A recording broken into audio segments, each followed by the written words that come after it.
Now, this is one more thing I wanted to cover before I get up out of here. So Ray Daniels was, he has a podcast, and he had Jim Jones on his podcast, and he said something that stuck out to me. He said something that stuck out to me. Um, and y'all hold on, give me just a second. I forgot, what is it, 4120, I want to say. So basically, he talked about the year 1994.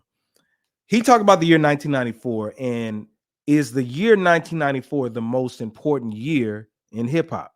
Is it the most important year in rap? I want you to hear his explanation for it. Let me see if I'm at the point where he's talking about. Hold on a second. Hold on. Y'all bear with me. Okay, let me see. Let me share my screen with you. Should have had it on the marker where it was. Fair use, by the way, fair use.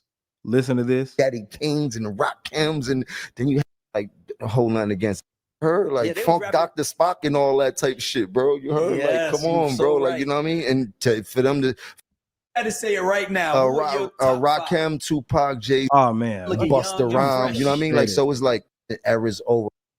If you came in 94, okay, yeah, here you go.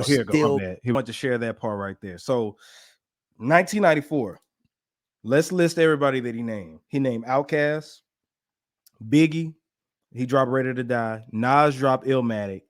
And I'm going to add somebody else on there. Bone Thugs and Harmony dropped Creeping on the Come Up. That was an EP. They're mostly known for 95, but 94 is when they dropped Thuggish Ruggish Bone and all this other stuff. So if you peep what he said, if you came out in 94, that means that you'll still be able to put out stuff and still thrive in 2024. And that made a lot of sense because 90, like, okay, you had Dre and Snoop that came out. Drake dropped The Chronic in 92, the end of 92. Snoop dropped in 93. And then Wu-Tang came out in 93. But like when you look before like 94 and 93, all those early 90, 91, 92, you may have not been able to last through going into the new millennium. You know what I'm saying? So if you look at everybody that I named, Creeping on the Come Up with Bone Thugs and Harmony, that you already know that group helped change the game forever with how they rap. Outkast was groundbreaking in Atlanta and made sure the South had something to say, right? Nas dropped Illmatic, and then Biggie dropped Ready to Die. Those were four important projects that came out to kind of change the landscape of what hip-hop was going to become. When you look at it, you know what I'm saying? Because Outkast was that group that kind of mixed with the Far Side. You remember the group, the Far Side? They had that going with the Southern twang to it, and that helped really put Atlanta on the map when it comes to that actual hip hop.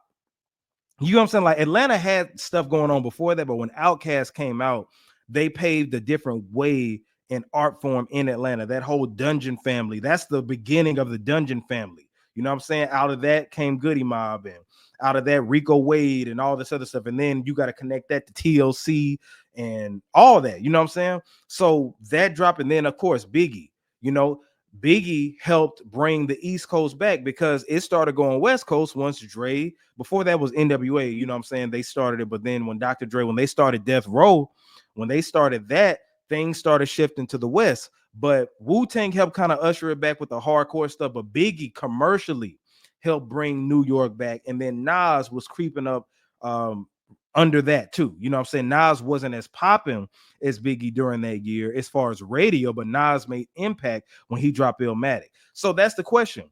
Is 1994 the most important year? I'm not saying the biggest year, because you've had years where rappers were going quadruple platinum and going diamond and stuff like that. But when you're talking about the important year, the shift of the industry, I think that those four projects that dropped, Creeping on the Come Up, Southern Playlistic, Cadillac Funky Music, Ready to Die, Illmatic, that's when everything kind of shifted. And it was more of that futuristic, because when you listen to Bone sound, Outkast sound, it was futuristic. Nas was a combination of like Rakim on steroids and had ushered in a new sound. And everybody kind of, took heed to that. And he inspired a whole bunch of other people, you know what I'm saying? And then Biggie, of course, you know, the name speaks for itself. But yeah, like I think that that is a pivotal year. Let me know in the comments, what do you think about the year 1994? There are other projects that actually dropped too, but those are some important projects that dropped, and they kind of changed the trajectory of rap. I'm getting stumbled on my words right now. So yeah, man, that was interesting. That was an interesting take of what Ray Daniels had said. And it made me really be in deep thought, because I knew it was a special year. But can you just imagine? It's like the biggest rap groups of all time, Bone and Outkast, came out during that time, and Nas, Biggie, like it's an incredible year, because you remember Tupac came out, excuse me, in 91, right? Dr. Dre and them came out in 90. Well, Dr. Dre came out with NWA, but the Chronic came out in 92. Wu-Tang came right before 94 and 93 with 36 Chambers. I got that up here somewhere. Yeah, I'm actually sitting. Let me go this way. See it right there, 36 Chambers. Yeah, so that was, yeah, I think that's real. Y'all let me know in the comment section what you think about that. Was 1994 the most important year of rap? Because I'm trying to think of some other years as well. There have been good years in rap. I just think that with all of them these are all debuts, by the way. Peep that. These are debuts, not like how, excuse me, like the year 2001, when you had the Blueprint that came out, and then you had Nas Stillmatic that came out or whatever. You know, they were in the game at that time. But I'm talking about those are debuts. Those are some heavy hitters to debut. You know what I'm saying? So 1994, very, very important year in rap. Y'all can let me know what you think about that. But anyway, man, yeah, we had a great time. You said not a bad take. Yeah, I agree. This is someone right here. You said MSK 555. You said no, he did not take it too far. He's talking about Kendrick. I don't think he took it far enough. Should have kept dropping the mother holes he had in stock. Now I think that he did enough damage. I think that once Drake had dropped the Heart Part 6, it was pretty much a wrap after that, and Kendrick would have been beaten up on a dead horse at the end of the day. So I think that Kendrick did right. I think he did right. But yeah, man, if anybody has not already, subscribe to the channel, the official YouTube channel, which is youtube.com/ResView. It's going across your screen right now. All you got to do is hit that, and then hit the like button as well. Follow me on all social media platforms at JAYR3D. Go to Instagram right now, because I post these clips on Instagram, and I love for y'all to chime in too, because I have a whole plethora of people who be getting into with me on Instagram, a whole plethora of people on Facebook. So all you got to do is go in there and type JAYR3D.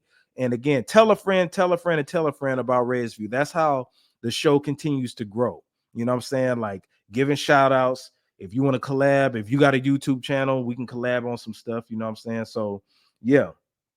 You said they just mad because Kendrick destroyed Drake's career because people got money on Drake. That's true. You said 94 had some of the most iconic hip hop albums. Very, very true. You said 93 is the end of the golden era with Low In Theory by Tribe. I can see what you're talking about, the golden era, because a lot of people consider the golden era of rap in the 80s. I've heard people say the 80s, and it seems like 1990, 1991, 92, 93, and then when 94 came, it was a completely different sound pretty much.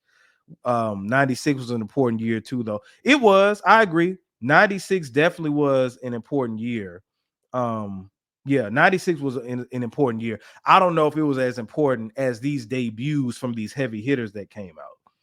You said I agree, 1994, good music, it was important. Yeah, exactly. But yeah, man, like I said, I'm about to get up out of here. It's been fun. Shout out to all the new subscribers and future subscribers. When you see all these videos and stuff like that, I've had a blast with you all. Thank you, everybody, man, for joining me. And I will see you on the next edition of ResView. Y'all be safe out there, family.